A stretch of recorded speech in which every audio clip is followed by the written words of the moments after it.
Classificação indicativa. Livre para todos os públicos.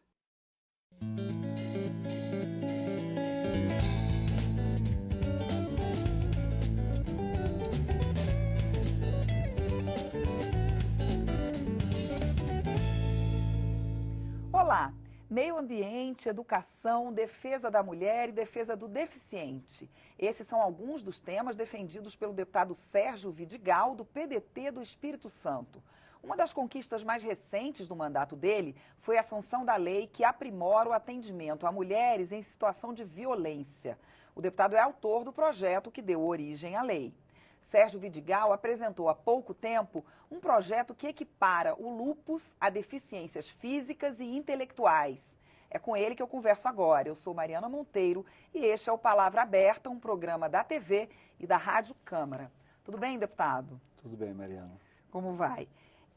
Vamos começar falando um pouco sobre esse novo projeto. Ele determina que os órgãos competentes vão promover estudos nos Ministérios da Saúde e da Cidadania para a elaboração de um cadastro único no país das pessoas que têm lúpus. É isso? É, exatamente. Começa por aí, O que né? a gente está propondo, Mariana? Olha bem.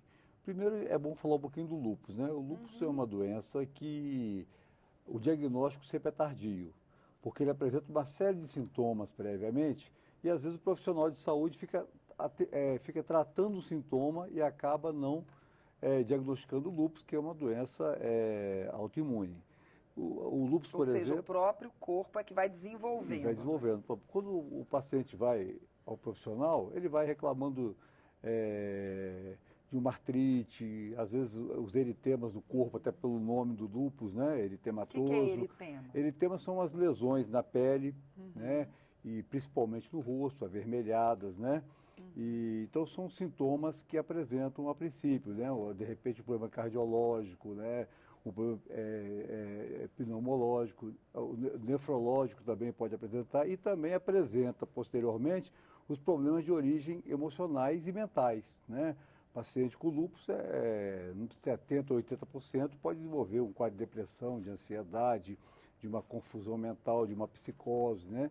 Então o que a gente está propondo aqui? Isso tudo, Ele realmente o diagnóstico é um diagnóstico, às vezes, difícil de fazer pela riqueza de sintomas que o paciente apresenta. O que a gente está propondo para a lei? Está propondo de que, como é uma doença incapacitante, por ser uma doença autoimune, o paciente é uma doença que não tem cura, porque o tratamento por doença crônica, o tratamento ele não é finito, pelo resto da vida. Né? Então, é uma doença que, às vezes, traz o paciente uma incapacidade. Né? E o que a gente está propondo? Que o paciente portador do lúpus, ele tem os mesmos direitos, né, garantias jurídicas e previdenciárias que têm os pacientes com as deficiências mentais e as deficiências físicas. Né? Porque hoje é muito difícil até o paciente conseguir um benefício pelo lúpus, porque quando ele vai ao profissional, ele não vai com o diagnóstico de lúpus, ele vai com outros diagnósticos que são as sequelas do lúpus. Então, a proposta nossa é exatamente essa, né? E o que a gente quer nesse cadastro único também, de uma forma globalizada? A gente quer também que o profissional de saúde conheça um pouco mais das doenças raras, né? Porque, às vezes, o próprio profissional ele tem pouco conhecimento das doenças raras e o que está se propondo fazer um cadastro único, desde que tem direito jurídico, também com uma questão do atendimento. Você tem uma ideia, por exemplo, o paciente do lúpus, o lúpus é uma doença mais comum nas mulheres do que nos homens, né? Normalmente acomete o público mais jovem e o lúpus tem um problema, porque o lúpus ele é muito comum em pessoas afrodescendentes, ele é muito comum em países tropicais. Né? Ele é muito mais comum. Tem a ver com a incidência de sol, sol? O muito sol, ele acaba ampliando mais os sintomas, principalmente os eritemas. Né? Tanto que o paciente com lúpus, a gente está até propondo que tenha esse cuidado, que se garanta também a disponibilidade, além da medicação, do próprio protetor solar. Porque ele é necessário. Que é caro, né? E é necessário para o paciente.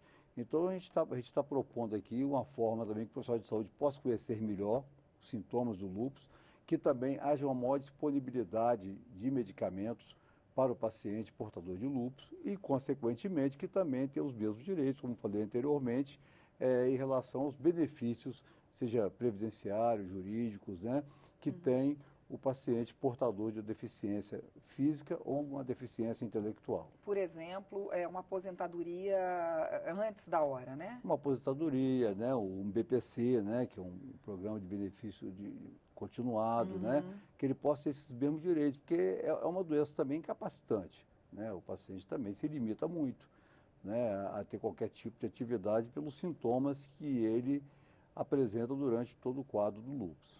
E aí, para dosar, né, quem realmente precisaria de um tipo de aposentadoria ou de um BPC ou do que for, o senhor coloca no projeto que o cadastro conteria, por exemplo, as condições de saúde e de necessidades de assistência do paciente, Sim. né? Como está sendo feito o acompanhamento clínico, assistencial e laboral de cada portador do lúpus, né? Exatamente.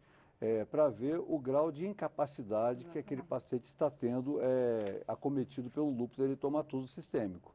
Né? Então, assim, é uma forma que a gente possa também garantir ao paciente também os direitos, porque uma grande parte desses pacientes, pelo quadro que ele apresenta, né, ele pode apresentar uma artrite, uma poliartrite generalizada, né, ele pode apresentar uma cardiopatia grave, entre outros sintomas, sem contar os sintomas que eu já falei anteriormente de origem emocionais e mentais.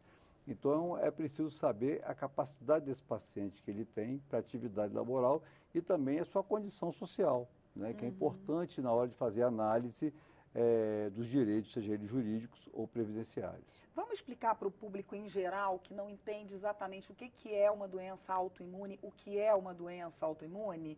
Porque até onde eu sei, o próprio organismo vai desenvolvendo, não sei se bactérias ou o que vão comendo o próprio organismo, não é isso? Ele produz... Como é que a gente explicaria isso? Na verdade é o seguinte, é uma doença, os fatores genéticos são muito fortes, né?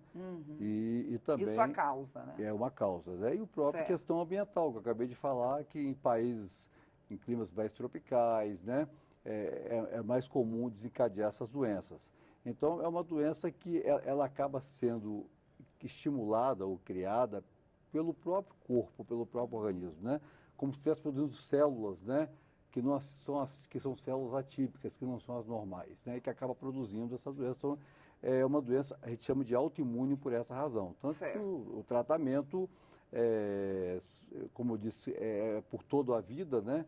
E você usa desde anti-inflamatórios, não esteroides, a imunossupressores, né, que são os medicamentos específicos para isso, né, utilizamos inclusive antimaláricos no tratamento do lúpus, né, pela sua gravidade e que o paciente se encontra naquele momento. Então, é importante que a gente informe também aos colegas, aos médicos, também um pouco mais de conhecimento sobre essa doença, porque às vezes você chega lá com a fibromialgia, né? Aí vamos tratar a fibromialgia, mas a fibromialgia pode ser uma consequência do lúpus.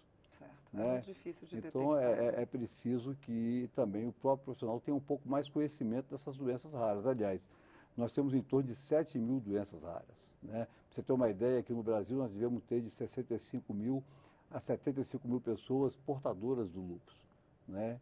É uma doença rara, mas que das doenças raras talvez seja a menos rara. Que tem maior incidência. Maior incidência. Né? Eu queria perguntar para o senhor rapidamente sobre como é que está indo, funcionando essa lei de atendimento às mulheres que foram vítimas de violência. O senhor achou que mudou alguma coisa? Eu pergunto isso porque o número de feminicídios aumentou demais e de tentativas, né, de violência, de tentativas de matar e também de incapacitar a mulher nos últimos meses, né? Realmente, após a Lei Maria da Penha, né, que foi aprovada em 2006, e diga-se de passagem que é uma das leis que foram muito elogiadas até a nível internacional, nós não temos ainda muitos instrumentos da sua aplicabilidade. E a proposta nossa foi para poder também facilitar um pouco a sua aplicabilidade. O que diz a lei? Primeiro, a gente está colocando a necessidade de que as delegacias de defesa da mulher funcionem 24 horas por dia e 7 dias por semana.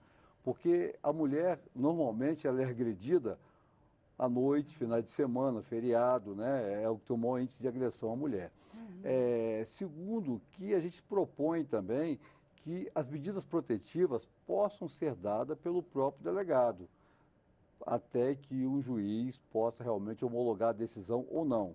Por que isso? Porque muitas mulheres, às vezes, ela não vai fazer a denúncia ou a reclamação porque ela vai ter que voltar para casa, vai ter que voltar a conviver com aquele que a agrediu.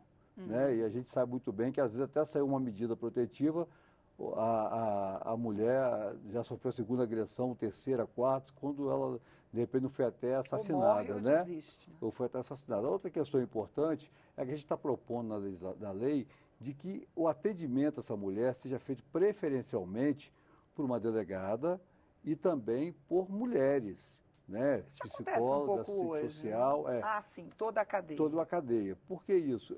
Recentemente, houve uma moça, uma menina menor que foi estuprada no Rio de Janeiro e o investigador, ao invés de querer saber a causa e punir os responsáveis, perguntou a ela se ela já tinha praticado ato com mais de uma pessoa outras vezes. Quer dizer, na verdade... Vitimização da vítima, na verdade, ele estava protegendo o agressor, né, o estuprador, querendo arranjar uma motivação... Que acontece muito, Que acontece muito. Então, assim, o que a gente propõe na lei é exatamente criar instrumentos da aplicabilidade da lei Maria da Penha. Agora, a gente sabe muito bem que é preciso todo o processo de conscientização, né? Isso é fundamental, né? Que também que as penalidades sejam mais duras, né?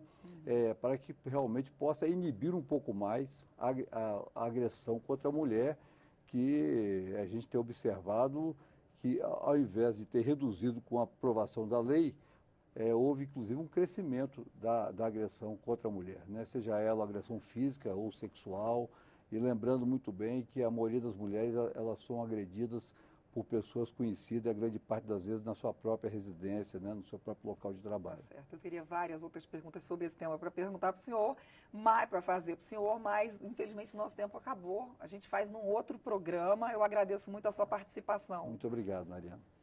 Eu conversei com o deputado Sérgio Vidigal, do PDT do Espírito Santo, que tem como algumas de suas bandeiras as defesas da mulher, do deficiente e do meio ambiente. Eu sou Mariana Monteiro e este é o Palavra Aberta, um programa da TV e da Rádio Câmara. Para rever esta edição e outras edições, é só acessar câmara.leg.br/palavra aberta. Até mais.